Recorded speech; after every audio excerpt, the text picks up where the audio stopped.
ओम श्री साई राम। आज मैं आप लोगों को बहुत ही सुंदर अनुभव बताने जा रहा हूं। श्री जानकी रामन जी स्वामी के अनन्य भक्तों में एक रहे।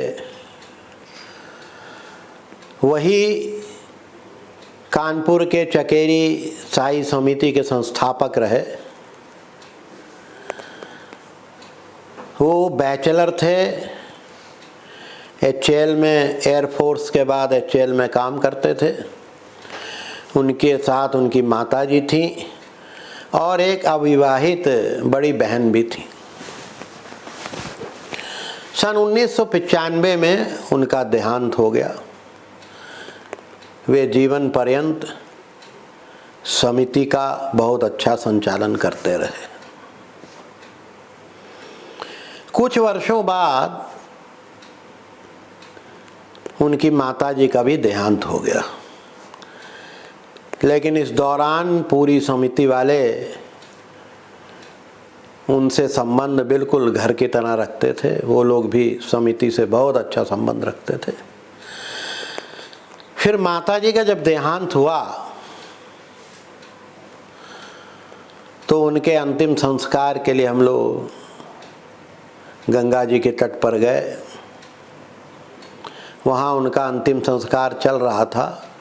चिता में उनका शरीर जल रहा था। हम लोग किनारे बैठे थे।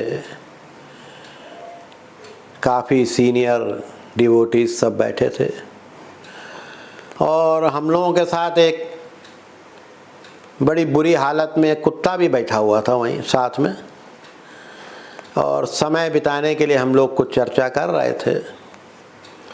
तो मेरे मन में सवाल आया। मैंने वहाँ के कुछ सीनियर डिवोटियों से पूछा कि सत्य साई बाबा कहाँ रहते हैं। उन्होंने कहा, वाह, आप तो बड़ी मजाक की बात कर रहे हैं। अरे स्वामी पुट्टापर्थी में रहते हैं। हमने वहीं रहते हैं। तब तक एक दूसरे डिवोटी थे सीनियर। उन्होंने कहा, नहीं भाई, ये कुछ और बात पूछ रहे। हमने कहा, हाँ, स्वामी इधर भी हैं। ये जितने हम सब लोग बैठे हैं इन सब में भी स्वामी।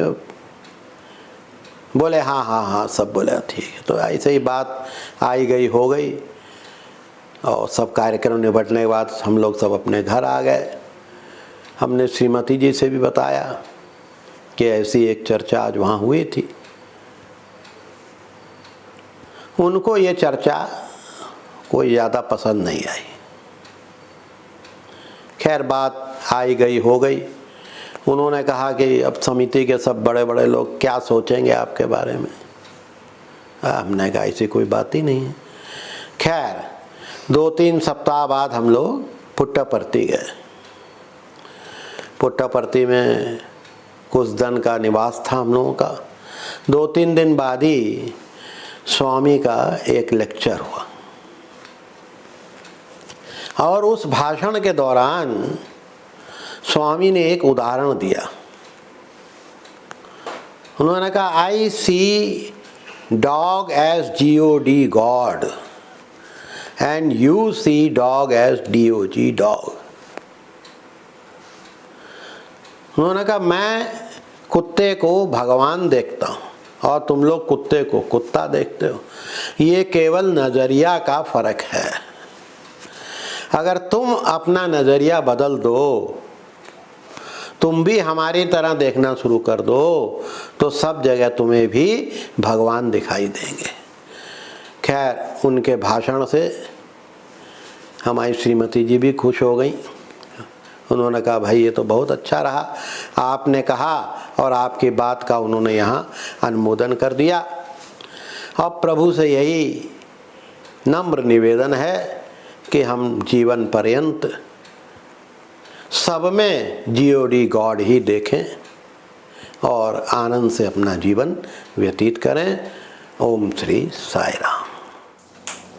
ओम श्री साई राम। अभी अभी आप सुन रहे थे कि स्मशान घाट में इन्होंने जो भी बात कही उसका उत्तर प्रभु ने पुट्टापर्थी जाते ही अपने लेक्चर में दिया कि हर रूप में प्रभु ही है, चाहे वो जानवर हो चाहे वो मानव हो। तो इसी संदर्भ में मेरे को एक ऐसी घटना याद आ रही है जो मेरे साथ भी घटा। 2008 की बात है।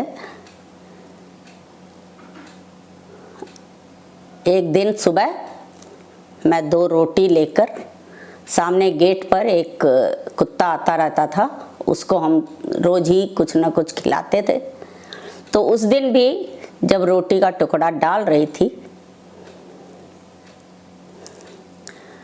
तो मैं स्वामी से बात कर रही थी, प्रभु मैं इस कुत्ते में भी प्रभु को देख रही हूँ, मैं स्वामी का एहसास करते हुए ही इसको खिला रही हूँ, फिर भी जब आप मेरे सामने सशरीर आते हैं, खड़े होते हैं, तो एक रोमांच सा होता है, एक अंदर गुदगुदी होती है, एक आनंद मिलता है, वह यहाँ क्यों नहीं मिल रहा। इतना कहना था, मेरा नाम लेके जोर से पुकारा, विद्या। मैंने कहा हाँ आई। और फिर तो क्या कहने, मैं 54 साल की थी उस समय, परंतु बिल्कुल 8-9 साल की बच्ची की तरह कूदते फांदते उछलते हुए मैं अपने घर के पीछे की ओर गई, जहाँ हमारे हस्बैंड हैंडपंप के पास कपड़ा वपड़ा लेके बैठे थे, हम लोग कपड़ा धोने के लिए। तो उस समय मैंने कहा था मैं अभी आती हूँ। जब मैं वहाँ गई तो इन्होंने टोका, अरे क्यों दौड़ रही हो। मैंने कहा आप ही ने तो बुलाया।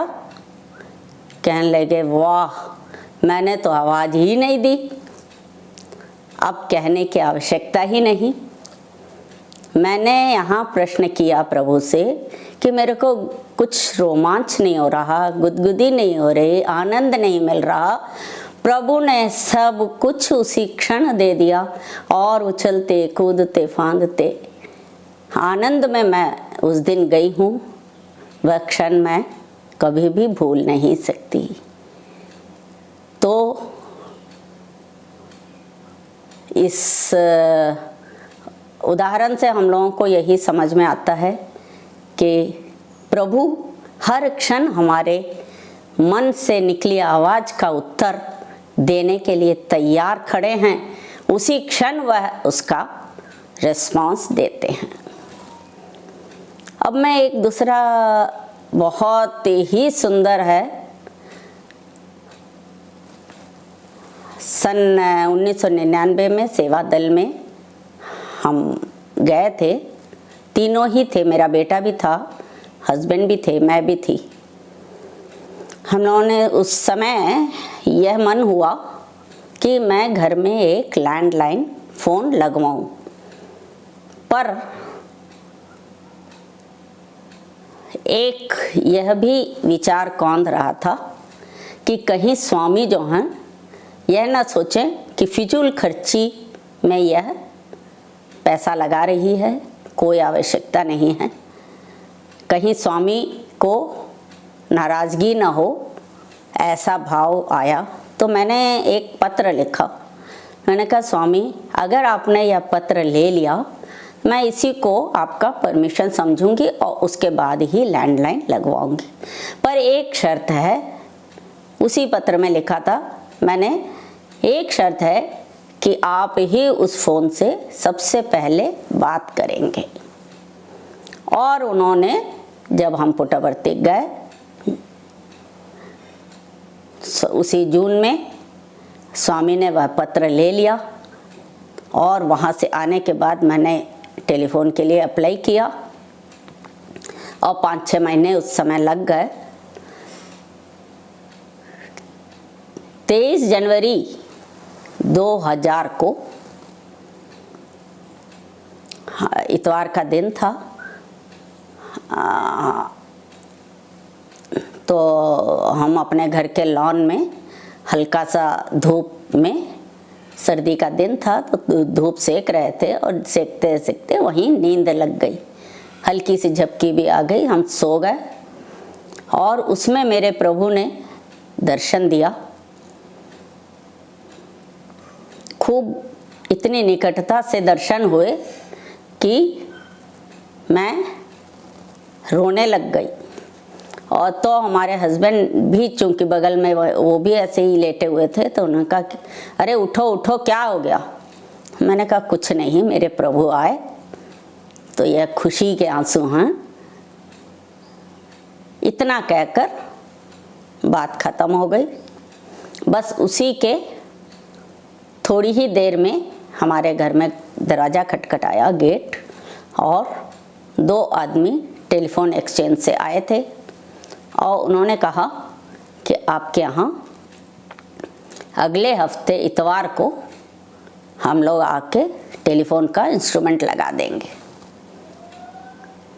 मतलब कहीं न कहीं प्रभु पूरा याद रखे थे कि अभी टेलीफोन वाला आदमी आए तो उसके पहले मैं पहुंचूं। तो एक छोटी छोटी घटना से आनंदित करते हैं। उसके बाद 30 तारीख को आए और इंस्ट्रूमेंट को जैसे ही उन्होंने थैले से निकाला, हम लोग बस इसी इंतज़ार में थे कि जब लगेगा टेलीफोन तो सबसे पहले पुटवर्ती का जो बालिकास मैगजीन्स में एक फ़ोन नंबर होता था उनके ऑफिस का, तो उसी को ही हम लोग घुमाएंगे ताकि पहला जो डायल होगा वो पुटवर्ती से हो। क्योंकि इतना यह नहीं था कि मेरे प्रभु बात करेंगे। तो जैसे ही उसने इंस्ट्रूमेंट निकाल के टेबल में रखा, मेरा बेटा हालांकि बड़ा था, 8वीं में पढ़ रहा था, परंतु उसने सोचा माताजी पिताजी के पहले मैं ही डायल कर दूं। उसने दौड़ के आके उसमें 08555 पुटवर्ती का कोड घुमाया। अब सब ठहाका मार के हंस पड़े। उन्होंने कहा अरे बेटा अभी तो कुछ कनेक्शन ही नहीं हुआ है। अब वो बहुत शर्मा गया और दूसरे कमरे में भाग गया। खैर उसको वह तो फिर आधा घंटा निकला ही नहीं बाहर, परंतु उस माहौल को थोड़ा सा हल्का करने के लिए मैंने ऐसे ही पूछ लिया। मैंने कहा इसमें कनेक्शन कब होगा, इसका नंबर कब मिलेगा? तो कहने लगे कि मैडम आज तो इतवार है और आज तो हम लोग ऑफिस जाएंगे नहीं, अब ये कागजात या ये सब जो है हम सोमवार को ऑफिस में जमा करेंगे और मंगल की शाम तक आपके यहाँ घंटी बजेगी और आपको नंबर भी दे दिया जाएगा। तो हमने कहा ठीक है। और साथ में हमने एक बात और कही कि हम लोग शाम को छत ही में मोस्टली रहते हैं, तो क्या इसका एक इंस्ट्रूमेंट छत में भी लग सकता है? तो उन्होंने कहा हाँ हाँ लग सकता है, तो उसका थोड़ा सा जो भी खर्चा होगा वो देना पड़ेगा। हम लोगों ने कहा हाँ हाँ कर दीजिए। अब इसलिए उन्होंने फिटिंग करने में काफ़ी 1.5-2 घंटा लग गया। तार इधर से ऊपर नीचे सब किया करके वे गए। तो खुशी खुशी हम तीनों भी गेट तक गए और वो लोग दोनों 2 आदमी 2 साइकिल में थे और वो निकले और हम लोग अंदर आए। हमें थोड़ा उस दिन शहर की ओर जाना था, तो हम लोग जो है फटाफट अपना अपना तैयार होने लग गए। हमारे हस्बैंड वॉश बेसिन में खड़े हो गए कि थोड़ा दाढ़ी बना लें, और मैं भी अपना साड़ी आड़ी पहन के तैयार होने के लिए दूसरे कमरे में चली गई। तब तक टेलीफोन की घंटी बज गई, परंतु अभी अभी सब बात हुई थी कि कनेक्शन तो अभी होगा नहीं कुछ। तो हम लोग निश्चिंत हम दोनों अपना अपना काम करते रहे पर मेरे बेटे ने सोचा घंटी बजी तो मैं ही उठाऊं, दौड़ के गया और बोलने लगा हेलो हेलो। तो वहाँ से आई कि लाइन में बने रहिएगा। उसको पता चला। अच्छा जी, उसने कहा। तब जब हमारे हस्बैंड ने ये सुना कि बेटा कैसे बोल रहा है तो अपना चले गए। तो इन्होंने भी हेलो कहा तो कहने लगे कि ये जो है विद्या रघुनाथ जी के यहाँ से आप बोल रहे हैं? तो इन्होंने कहा हाँ। फिर इन्होंने प्रश्न किया आप कहाँ से आप कौन बोल रहे हैं?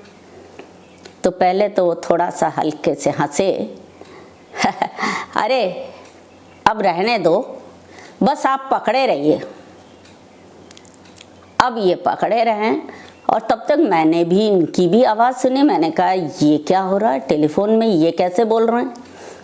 तो मैं भी वहाँ पहुँच गई। अब इन्होंने रिसीवर उठा रखा था, मुंह से लगा रखा था और कुछ बात भी नहीं कर रहे थे। मैंने इशारे से पूछा क्या बात, कौन बोल रहा है? इशारे से ही पूछती रही। तो इन्होंने रिसीवर में हाथ लगा के बोला, उन्होंने पकड़े रहने बोला है। अरे मैंने कहा ये तो प्रभु ही कह सकता है कि पकड़े रहो। फट से मैंने उनके हाथ से रिसीवर उठाया और इशारे से उनको भी कुर्सी से हटा के मैं बैठ गई और कुर्सी वो रिसीवर लेके और पकड़ी रही। पर प्रभु का खेल, वहाँ से किसी तरह की कोई आवाज़ नहीं आई, बस मैं पकड़ी रही और आज तक भी मैं उन्हीं को पकड़ी हूँ और भगवान से यही प्रार्थना है अंतिम समय तक मैं उन्हीं को पकड़ी रहूं, वे भी मुझे पकड़े रहें, यही अंतिम कामना है। बहुत ही प्यारा अनुभव। प्रभु से बात करो, जैसा चाहो वैसा ही प्रभु करते हैं। यह बहुत अच्छा लगा हमको। और इसके बाद अब हम कल एक और बताएंगे जिसमें प्रभु हम लोगों से ही कहलाते हैं जब उनको कुछ करना होता है। वह कल होगा। जय साईं राम।